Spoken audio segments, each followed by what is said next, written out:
ho, ho! Merry Christmas!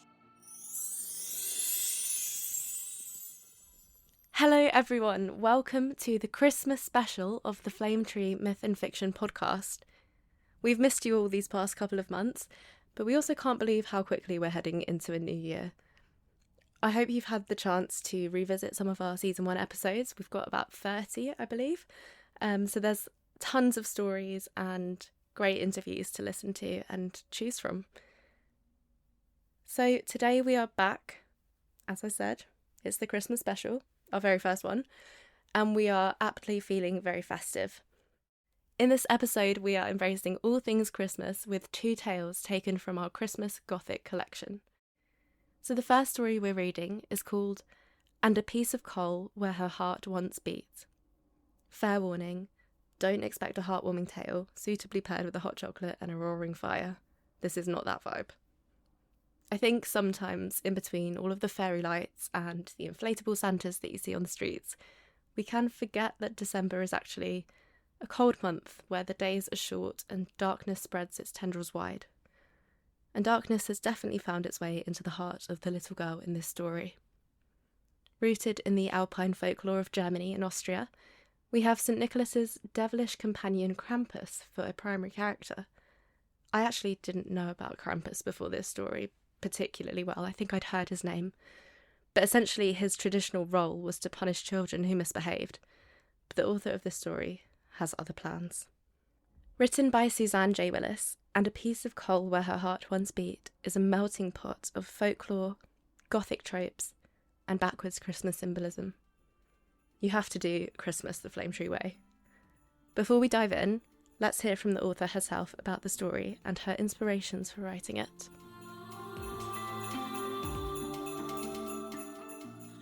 Hi, my name's Suzanne J. Willis, and I'm the author of "And a Piece of Coal Where Her Heart Once Beat," that has been published in the Dark magazine and Flame Tree Press's Christmas Gothic anthology. This is a story about Krampus and the little girl Lula, who seeks him out in her search for something more than cold and poverty and desperation.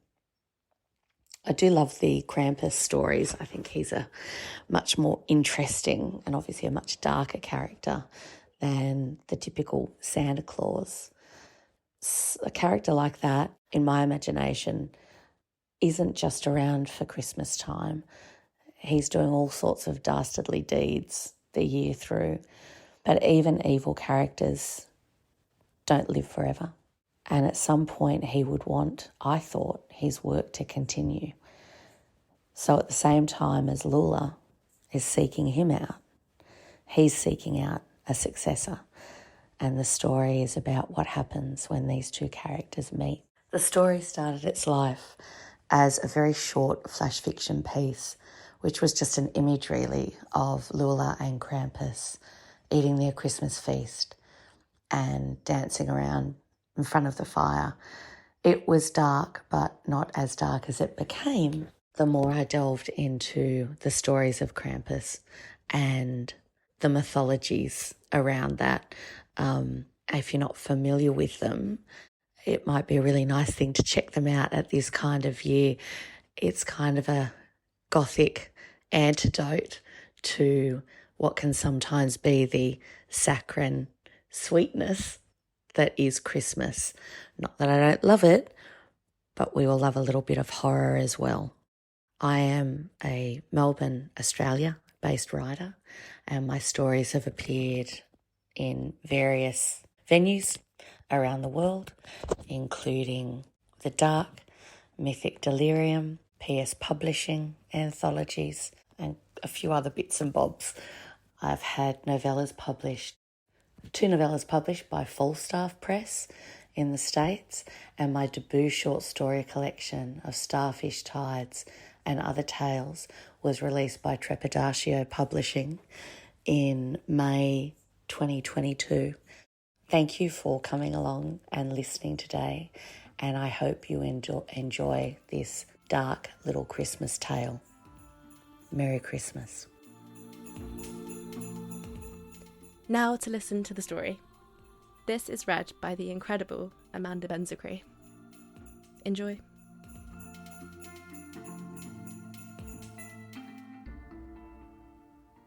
And a Piece of Coal Where Her Heart Once Beat, by Suzanne J. Willis. Nothing lasts forever. Not Christmas, with its bright lights and spangled promises of good things that never quite come to pass. Not the dreams of magic that it conjures for children everywhere. Not even Krampus with his sack of coal and his cold heart.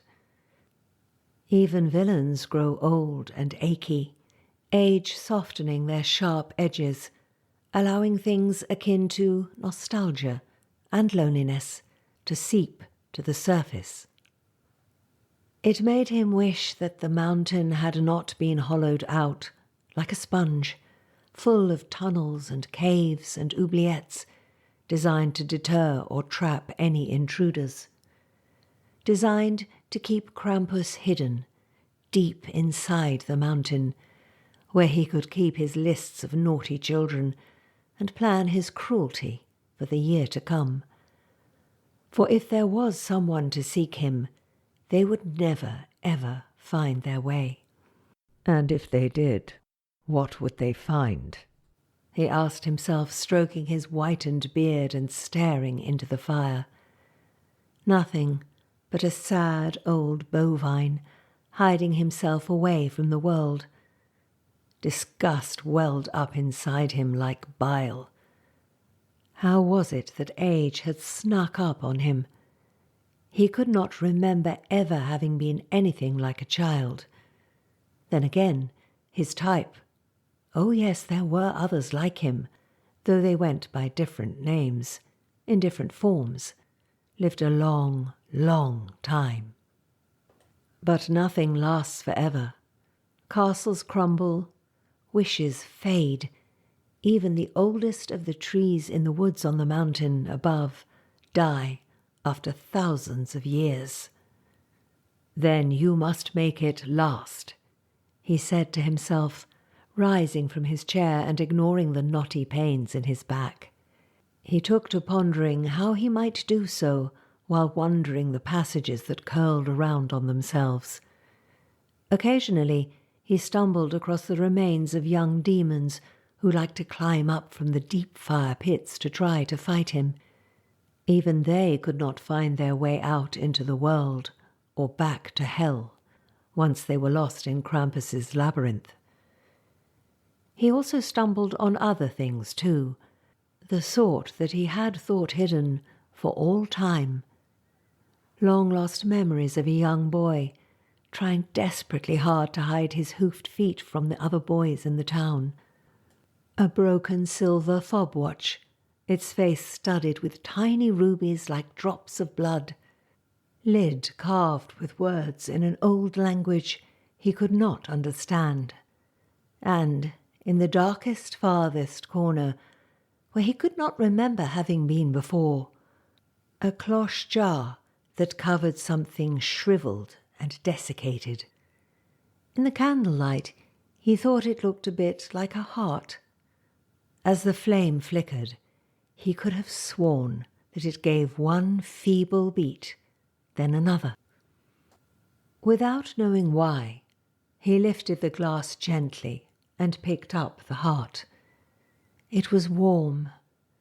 He lifted it to his lips and swallowed it whole. A baby's cry, thin and hollow, echoed through the hallway, dying away as a bitter wind blew through behind it. And with that, Krampus knew what he must do, how he could indeed make his story go on forever. He walked through the tunnels, up the thousands of ancient stone steps, exiting through the huge fireplace of the abandoned castle topping the mountain in which he lived. Slowly, as the snow fell and winter bit the air with its sharp teeth, he set out, stumping across the late winter lands in search of his successor. Hundreds of miles away, the girl, Lula, only 10 years old and small for her age at that, set out in her mother's only winter coat and shoes stolen from the general store in the raggedy strip of shops that had once been a village. She would need them, she knew, but it also didn't hurt to have added another crime to her short list. Theft, though, was a small thing compared to what she had come to think of as the necessary mischief.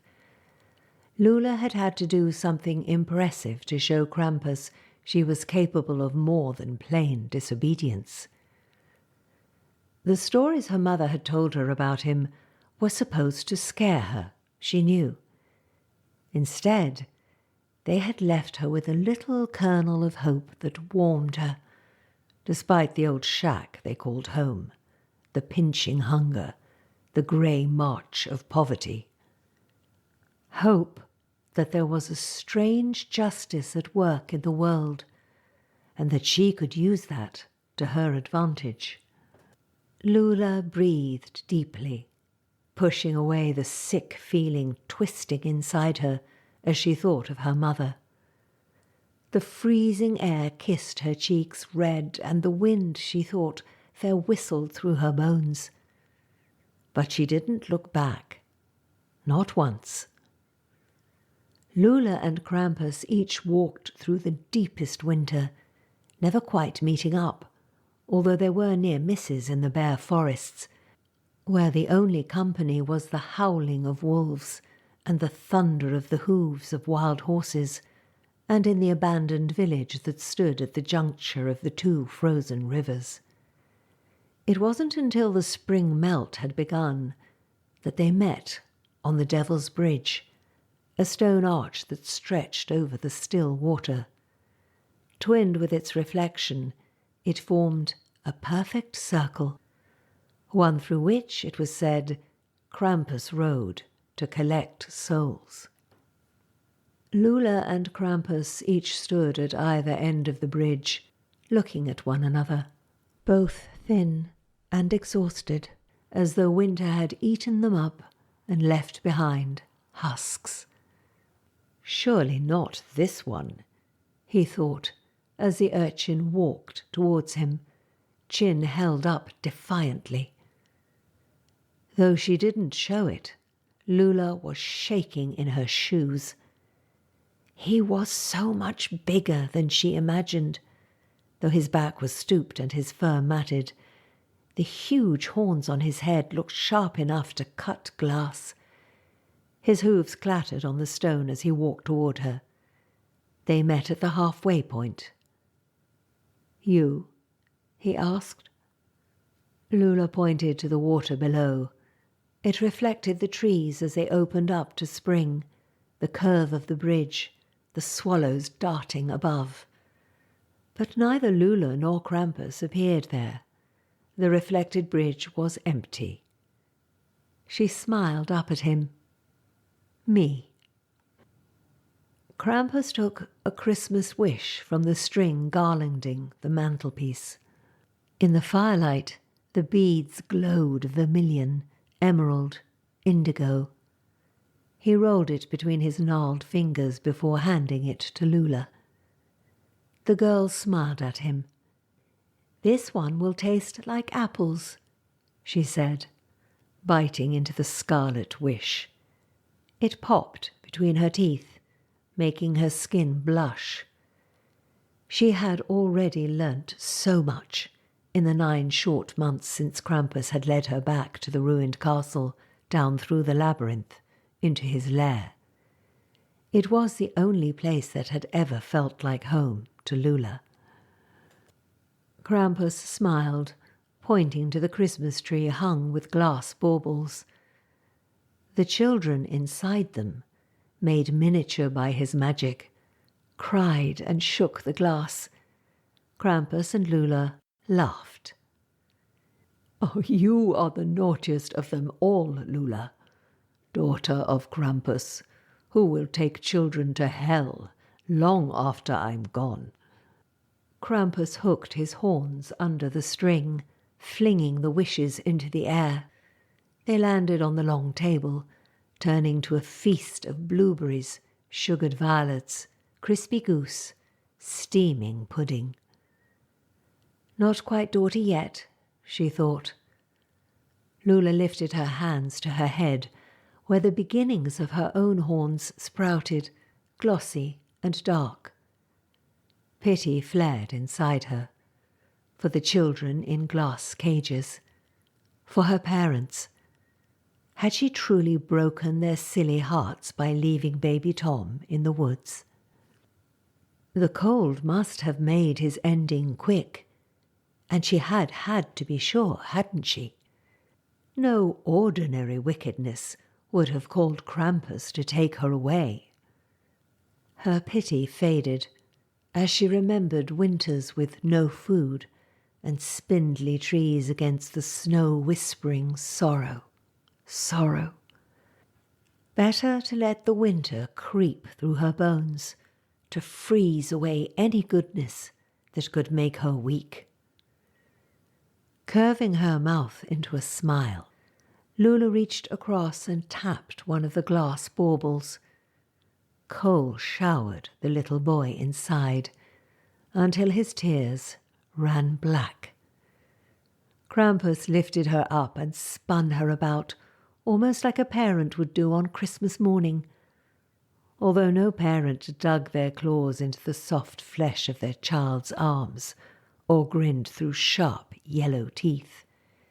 If they had, no child would have remained bright-eyed and giggled back, as Lula did.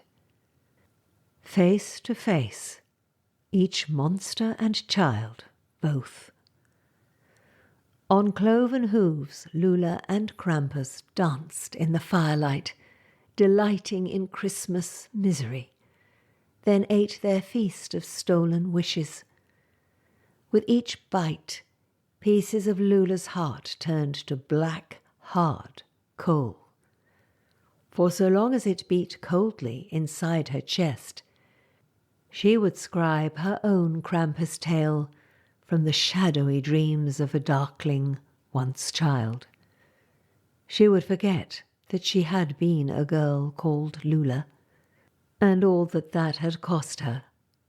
Her reign as Krampus would last forever.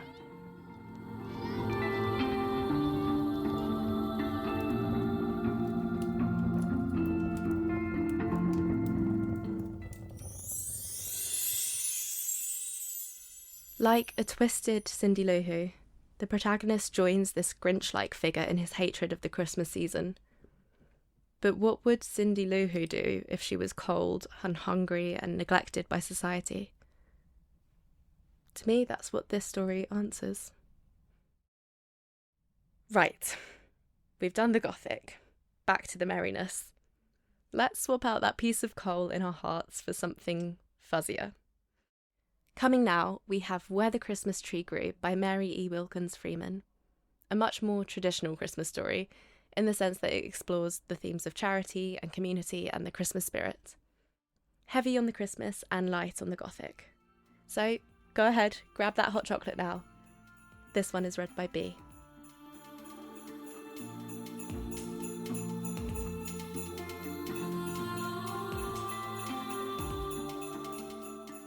Where the Christmas Tree Grew by Mary E. Wilkins Freeman. It was afternoon recess at No. 4 District School in Warner. There was a heavy snowstorm, so everyone was in the warm schoolroom except a few adventurous spirits who were tumbling about in the snowdrifts out in the yard, getting their clothes wet and preparing themselves for chidings at home. Their shrill cries and shouts of laughter floated into the schoolroom, but the small group near the stove did not heed them at all. There were 5 or 6 little girls and 1 boy. The girls, with the exception of Jenny Brown, were trim and sweet in their winter dresses and neat school aprons. They perched on the desks and the arms of the settee with careless grace, like birds. Some of them had their arms linked. The one boy lounged against the blackboard. His dark, straight-profiled face was all aglow as he talked. His big brown eyes gazed soberly and impressively at Jenny, then gave an excited dance in the direction of the other girls. "Yes, it does, honest," said he. The other girls nudged one another softly, but Jenny Brown stood with her innocent, solemn eyes fixed upon Earl Monroe's face, drinking in every word. "You ask anybody who knows," continued Earl. "Ask Judge Barker. Ask the minister." "Oh," cried the little girls, but the boy shook his head impatiently at them. "Yes," said he. "You just go and ask Mr. Fisher tomorrow, and you'll see what he'll tell you. Why, look here." Earl straightened himself and stretched out an arm like an orator. "It's nothing more than reasonable that Christmas trees grow wild with all the presents on 'em. What sense would there be in 'em if they didn't, I'd like to know? They grow in different places, of course, but these around here grow mostly on the mountain over there. They come up every spring, and they all blossom out about Christmas time, and folks go hunting for 'em to give them to the children. Father and Ben are over on the mountain today." Oh, cried the little girls. "I mean, I guess they are," amended Earl, trying to put his feet on the boundary line of truth. "I hope they'll find a full one." Jenny Brown had a little, round, simple face. Her thin brown hair was combed back and braided tightly in one tiny braid tied with a bit of shoestring. She wore a nondescript gown which nearly trailed behind, and showed in front her little coarsely shod feet, which toed in helplessly. The gown was of a faded green colour. She had quite a long walk to her home, and had some green ribbon bows down the front. It was in fact the discarded polonaise of a benevolent woman, who aided the poor substantially but not tastefully. Jenny Brown was 8 and small for her age, a strange, gentle, ignorant little creature, never doubting the truth of what she was told, which sorely tempted the other children to impose upon her. Standing there in the schoolroom, that stormy recess, in the midst of that group of wiser, richer, mostly older girls, and that one handsome, mischievous boy, she believed every word she heard. This was her first term at school, and she had never before seen much of other children. She had lived her 8 years all alone at home with her mother, and she had never been told about Christmas. Her mother had other things to think about. She was a dull, spiritless, reticent woman, who had lived through much trouble. She worked doing washings and cleanings, like a poor feeble machine that still moves but has no interest in its motion. Sometimes the Browns had almost enough to eat, at other times they half-starved. It was half-starving time just then. Jenny had not had enough to eat that day.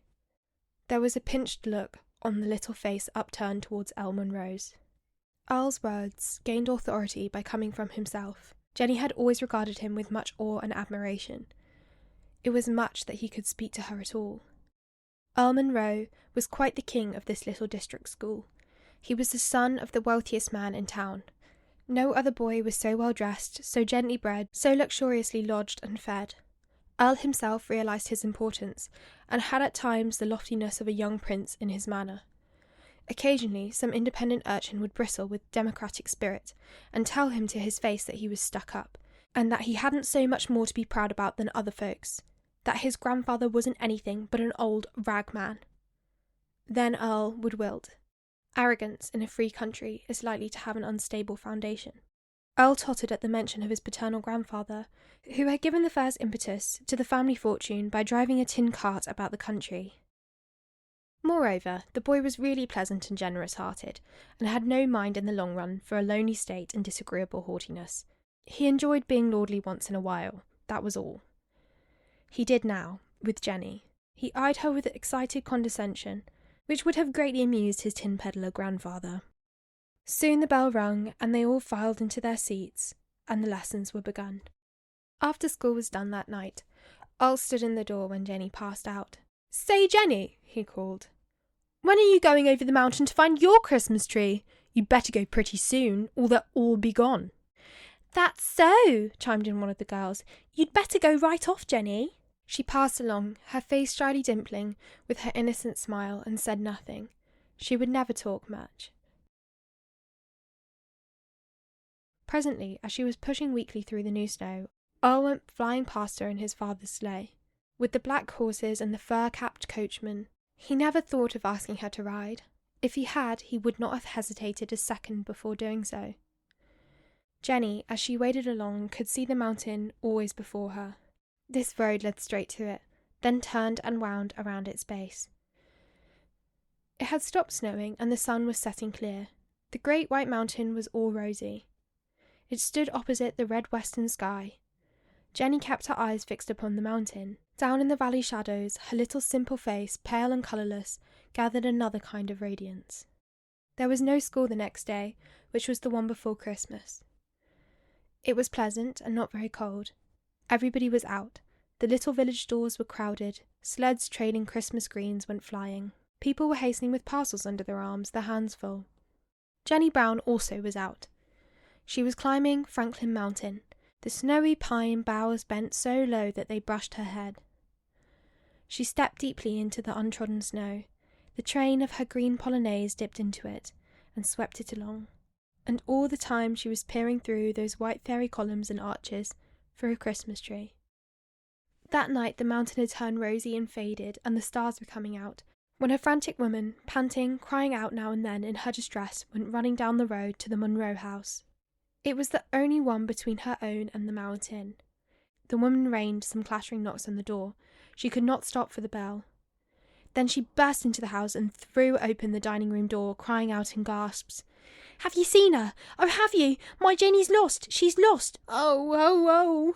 They said they saw her coming up this way this morning. Have you seen her, have you?" Earl and his father and mother were having tea there in the handsome oak-panelled dining room. Mr. Munro rose at once and went forward. Mrs. Munro looked with a pale face around her silver tea urn, and Earl sat as if frozen. He heard his father's soothing questions and his mother's answers. She had been at work all day. When she returned, Jenny was gone. Someone had seen her going up the road to the Munros that morning at about 10 o'clock. That was her only clue. Earl sat there and saw his mother draw the poor woman into the room and try to comfort her. He heard with a vague understanding his father order the horses to be harnessed immediately. He watched him putting on his coat and hat in the hall. When he heard the horses trot up the drive, he sprang to his feet. When Mr. Munro opened the door, Earl with his coat and cap on was at his heels. "Why, you can't go, Earl," said his father when he saw him. "Go back at once." Earl was white and trembling. He half sobbed. "Oh, father, I must go," said he. "Earl, be reasonable. You want to help, don't you, and not hinder?" his mother called out of the dining room. Earl caught hold of his father's coat. "Father, look here, I believe I know where she is." Then his father faced sharply around. His mother and Jenny stood listening in bewilderment, and Earl told his ridiculous, childish and cruel little story. "I didn't dream she'd really be such a little goose as to go," he choked out. "But she must have, for," with brave candour, "I know she believed every word I told her." It seemed a fantastic theory, yet a likely one.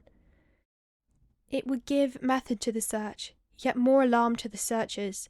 The mountain was a wide region in which to find one little child.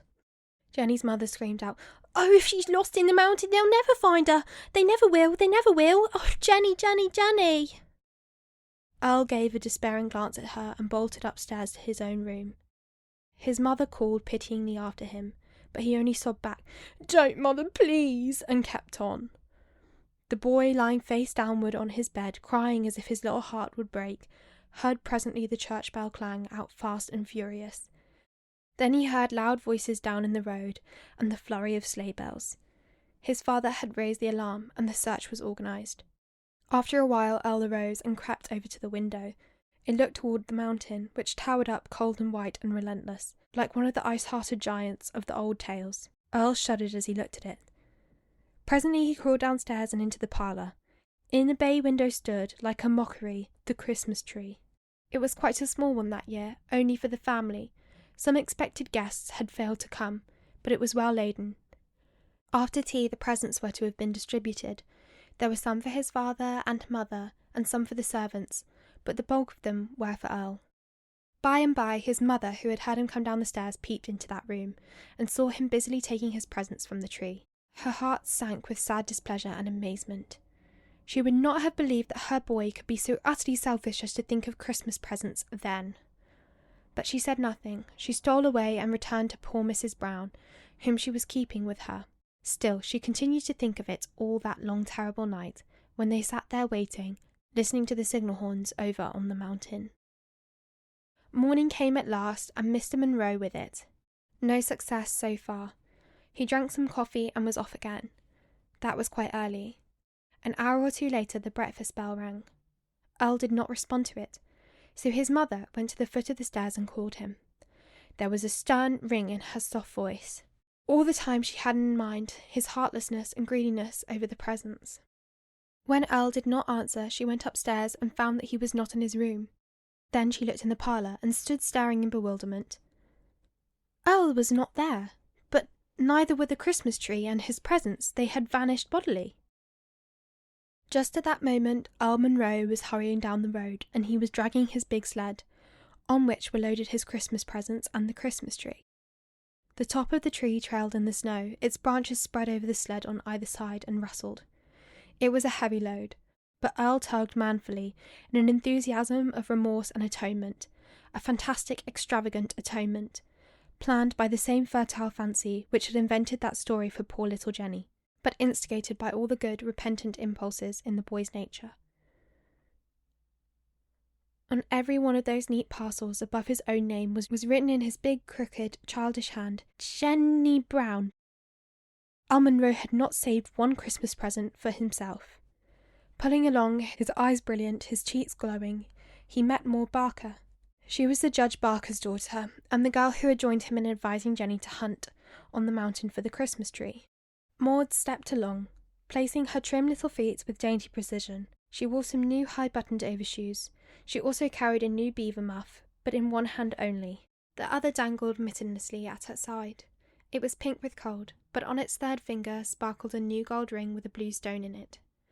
"Oh, Earl," she called out, "have they found Jenny Brown? I was going up to your house to—" "Why, Earl Munro, what have you got there?" "I'm carrying up my Christmas presents and the trees up to Jenny, so she'll find them when she comes back," said the boy, flushing red. There was a little defiant choke in his voice. "Why, what for?" "I rather think that they belong to her more than they do to me, after what's happened." "Does your mother know?" "No, she wouldn't care. She'd only think I was doing what I ought."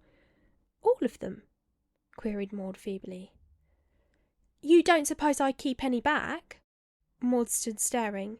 It was beyond her little philosophy. Earl was passing on when a thought struck him. "Say, Maud," he cried eagerly, "haven't you got something you can put in? Girls' things might please her better, you know. Some of mine are rather strange, I'm afraid." "What have you got?" demanded Maud. "Well, some of the things are well enough. There's a lot of candy and oranges and figs and books. There's one by Jules Verne I guess you'll like, but there's a big jackknife and a brown velvet bicycle suit." "Why, Earl Munro, what could she want with a bicycle suit?" "I thought maybe she could rip the seams to him and sew him in some way, and get a bust cut or something. Don't you suppose she could?" Earl asked anxiously. "I don't know. Her mother could tell," said Maud. "Well, I'll hang it on anyhow. Maud, haven't you got anything you can give her?" "I don't know." Earl eyed her sharply. "Isn't that muff new?" "Yes." "And that ring?" Maud nodded. "She'd be delighted with them. Oh, Maud, put 'em in." Maud looked at him. Her pretty mouth quivered a little. Some tears twinkled in her blue eyes. "I don't believe my mother would let me," faltered she. "You come with me and I'll ask her." "All right," said Earl, with a tug at his sled rope. He waited with his load in front of Maud's house until she came forth, radiant, lugging a big basket. She had her last winter's red cashmere dress, a hood, some mittens, cake and biscuit, and nice slices of cold meat.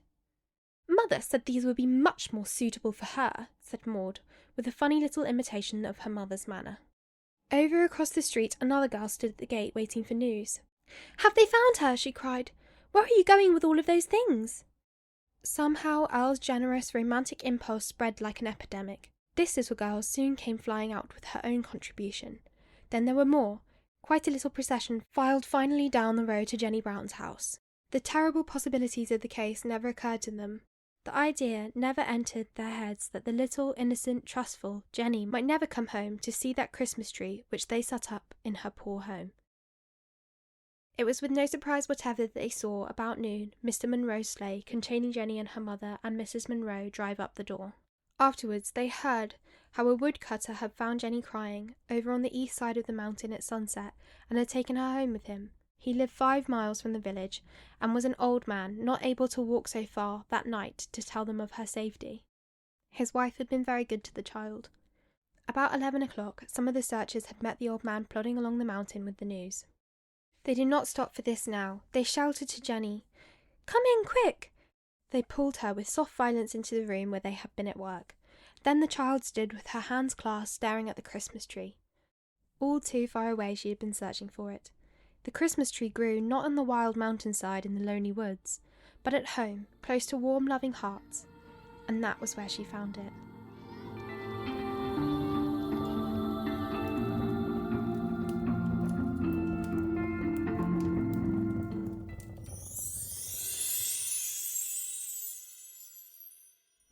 This is a really sweet story. Earl genuinely manages to redeem himself in my eyes.